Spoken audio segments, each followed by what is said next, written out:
Egaa daawwattoota keenya amma qophii hundayyuu xumuree gara dibachuutti deema rifeensa kiyya jechuudha. Haay kabajamtoota daawwattoota keenya nagaa waaqayyoo bakka isin jirtanitti isiniif haa baay'eetu. Akkam jirtu nagaa fayyaa keessanii nu nagaa keenya galanni waaqayyoof haa ta'u. Chaanala keenya fa'aaraa kan taatan qofti sabskiraayib gochuun maatii nuuf ta'a. Viidiyoo keenya laayik gochuu hin dagatina. Egaa har'aa barnoota waa'ee rifeensa irratti jechuudha. Viidiyoo garaagaraa hojjechaa jira.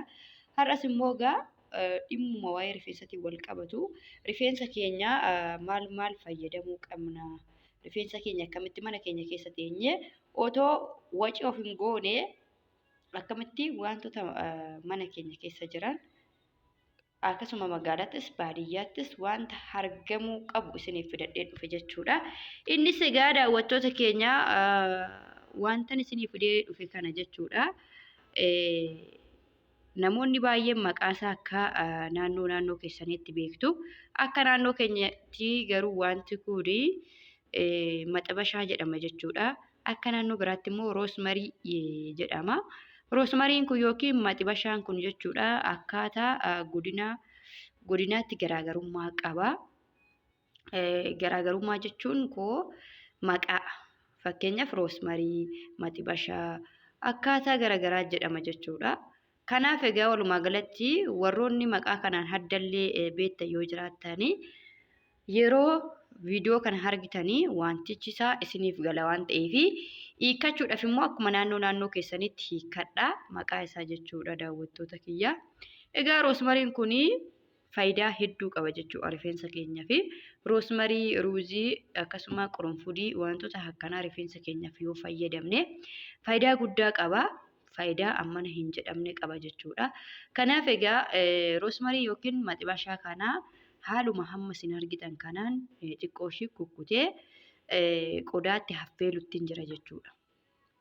Daawwattoota keenya yeroo waa'ee rifeensas ta'ee viidiyoo isiniif hojjetame viidiyoo sana haga dhumaatti yoo ilaaltanii akkaataa namni sun itti dibatu akkaataa namni sun itti hojjetu yoo ilaaltanii salphumatti irraa fayyadamtu. Garuu viidiyoo addaan kukkuttanii ilaaltu yoo ta'e isiniif hin galu. Roosmarii kana egaa amma affeeluutti deemaa jira jechuudha. Waanuma mana keessan keessa yeroo itti affeeltu feeta biridistii xiqqoo haa ta'u, feeta qorqoraa haa ta'u, feeta maxabashaa haa ta'u waanuma isiniif mijatutti affeeluu dandeessu jechuudha. Tole egaa daawwattoota kiyyaa haala kana fakkaatuun ciccirtu jechuudha. Haala kana fakkaatuun muka isaatii fi baala isaa addaan baaftanii ciccirtu. Erga ciccirtanii jechuudha bishaan hamma isinii ga'u wanta itti dibachuu isin barbaachisutti naqxaniiti. Roosmarii kana yookiin maxabashaa kana itti naqxu sana booda yoo kasala irrattis ta'ee istoof irrattis ta'ee abidda irrattis ta'ee waanuma isinii mijatetti naqxaniituma qadaaddanii deemtu. Sa'aatii dheeraa irra taa'ee yeroo bifa isaa jijjiirate jechuudha bishaan isaa keessaa baafannee rifeensa keenya fayyadamna. Ani amma maalin godhaa roosmarii kana fuudhee bishaan ho'ifachaa jira. Egaa nama jechuudha haala kana fakkaatanii asirratti jechuudha as keessatti naa mijata. As keessatti yoon affeele naa mijata maaliif asiinis kuni cufaadha. Asiinis immoo jechuudha qadaada waan itti qadaaduu fi qilleensi afuurri isaa dafeeti kan naa daffisu jechuudha roosmarii kana.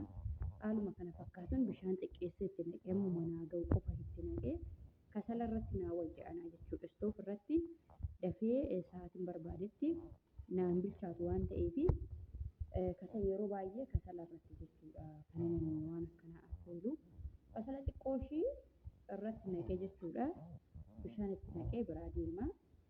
Yeroon xiqqoo irratti sirriitti affeelamee akka ajaa'ibaatti affeelameeti kan inni naaf taa'u sana booda keessaa qallalee rifeensa koo fayyadamamee akkamitti akka rifeensa kiyya fayyadamullee walumaa anuma wajjin tura isinin jedhaa waan kana irraa fayyadamaa dhugaa dubbachuudhaaf faayidaa guddaa qaba irraa fayyadama.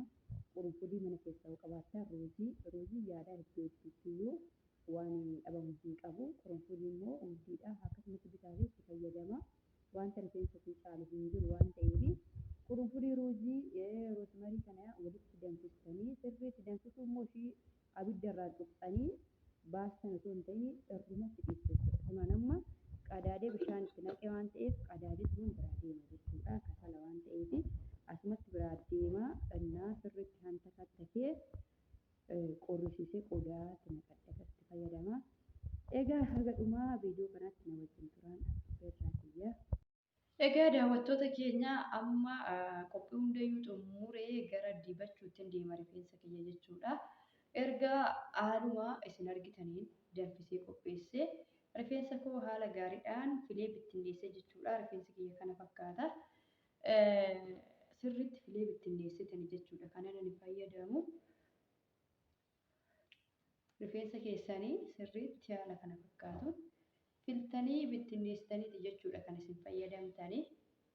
Daawwattoota kiyyaa akkasuma yoo rifeensi keessan baay'ee ta'ee nama rifeensa koo kana bakkuma lamatti dibachuu barbaada jechuudha. Isin rifeensa keessan immoo yoo gobbuu ta'ee waan isin rakkisu ta'e rifeensa keessan bakka afuritti haala kanaan jechuudha. Haala kanaan kuni bakka tokko yoo ta'e kuni bakka tokko yoo ta'u asiinis gamanaanis bakka lamatti baaftanii rifeensa keessan bakka afuritti yeroo baastan rifeensa keessanii akka dibannaan isinitti tolutti isinitti tolu qofa osoo hin ta'in rifeensa keessan akka sirriitti wal nyaatee wal fudhatu jechuudha. Kunoo haaluma kana fakkaatuuni kan nama affeelaa ture viidiyoo irratti argitu roosmarii yookiin maxibashaadha. Maxibashaa kana haala kanaan affeelee bishaan isaatti kan inni fayyadamu jechuudha rifeensa kiyyatti. Qodaa kana immoo biyya Arabaatti bitee biyya Arabaatti fidee dhufee rifeensa fasaashii garaagaraa yeroo fayyadamnutti rifeensa keenya haala wal nu gahuudhaaf nu gargaara. Kana fakkaata jechuudha. Bakka ilkaan kanaanii kan isheen zayitii dabarsitu waan fasaashii kamiyyuu jechuudha kanaan fayyadama. Egaa isinis biyya keessanitti bitattanii dhufuu dandeessu jechuudha. Yeroo achi jirtan kana meeshaalee akkana qaalii meeshaalee nu barbaachisan hundayyuu bitannee haa dhufnuun isiniin jedha wanta faayidaa qabu jechuudha. Kunoo kuni haaluma argitanii rifeensa kiyya yeroo garagaraatti wantoota garagaraa nan fayyadama. Waan fayyadamu immoo yeroo hunda daawwattoota koo isiniif qoodan deema jechuudha. Egaa mee hamma gara rifeensa koo kana dibachuutti haa deemu. Yaa rifeensa innaa dibatanii baay'ee isin rakkisuu danda'a. Haaluma na argitaniin yeroo bishaan waan ta'eef kun egaa bishaan isaa fayyadamna. Yeroo rifeensa keessanitti akkanatti cobsitanii akka wayaa keessan hin balleessine of eeggachaa jechuudha kan isin fayyadamtanii. Yookiin immoo namni yoo isin bira jiraate jechuudha namaanillee itti naaf godhi jechaa fayyadamtu jechuudha. Haaluma argaa jirtanii sirriitti fayyadamtu jechuudha. Dibaticha kanallee lafa qodaa kana lafa keessanii rifeensa keessan yeroo itti naqattanii haala kanaan waliin gahuu dandeessu jechuudha. Akkuma argitan gubbaa irratti waan nam'ee jiruu fi gubbaa irratti nam'ee jira sirriitti akka rifeensa keessan wal gahu gochuu qabdu. Caafii isaallee haaluma na argitan kanaan sirriitti itti naquu qabdu jechuudha.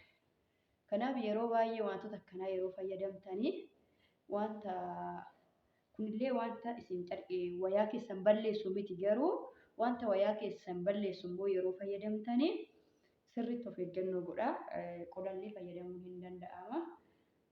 Yoo nama hubbiraa qabaattan immoo namnillee rifeensa keessanitti isinii gochuu danda'a jechuudha.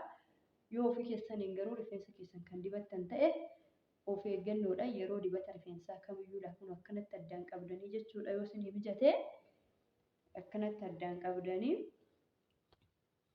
qabduu fayyadamtu asitti jechuudha. Qabduu fayyadamtaniitu yeroo harki isin jiidhee harki isin qophisu waan ta'eef haala kana fakkaatuun dibachuu hin dandeessu jechuudha. Inni guddaan caafii isaati. Caafii isaas yeroo baay'ee rifeensa keenya yeroo fasaashii garaagaraa qibaata isaa ta'uu waan kamiyyuu yeroo rifeensa keenya fayyadamnu caafii isaa hin daganne jechuudha. Waanummaan dagatamuu hin qabne yeroo baay'ee dibata gahaa kan hin arganne caafii isaati. Caafiin isaa immoo sirriitti dibata gahaa waan itti rifeensa keenyatti fayyadamnu kamiyyuu sirriitti argachuu qaba jechuudha rifeensi keenya. Kan amma isin argaa jirtan jechuudha. Guutuu isaa argaa turtan jechuudha. Rifeensa koo kana haala kana fakkaatuuni dibadheetiin jira jechuudha. Sababni akkanatti taa'ee dibadhee fi bishaan isaallee yoo coccobe kanatti lafarra na jalaan balleessiniiti haa coccobu jedhee haala kana fakkaatuun taa'ee rifeensa koo dibadheen jira jechuudha. Kun akkuma argaa jirtan jalqaba wantichi kun guutuudha. Aga kana agaddoo kanaatti fayyadamee jira jechuudha. Kun immoo yeroo lammataatiif naa ta'a. Rifeensa koo kana akkuma naa mijaa'utti ofii kootii akka naa mijaa'utti kun akkanatti dibadheen jira. Isinis akkuma isinii mijaa'utti dibadhaa jechuudha. Maaliif fasaashiin kun akka qibaatiillee wal qabatee hin jiru jechuudha. Wantoonni akka bishaanii kun nu rakkisa yeroo baay'ee jechuudha rifeensa dibachuudha. Wayyaa keenya tuqaa akkasuma bakka nuti teenyu sana balleessaa kan jiru nama yaaddessa. Garuu isin mana keessan keessatti yeroo fayyadamtanii haala isinitti toluun fayyadamaa jechuudha.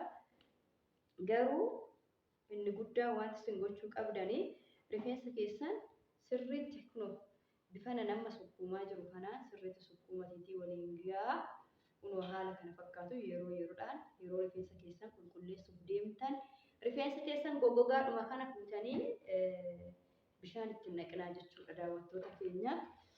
Kunoo haala kana fakkaatuun mijeessee jira. Kunoo akkuma kiyyatti haala kana fakkaatuun mijeessaa isiniin jira.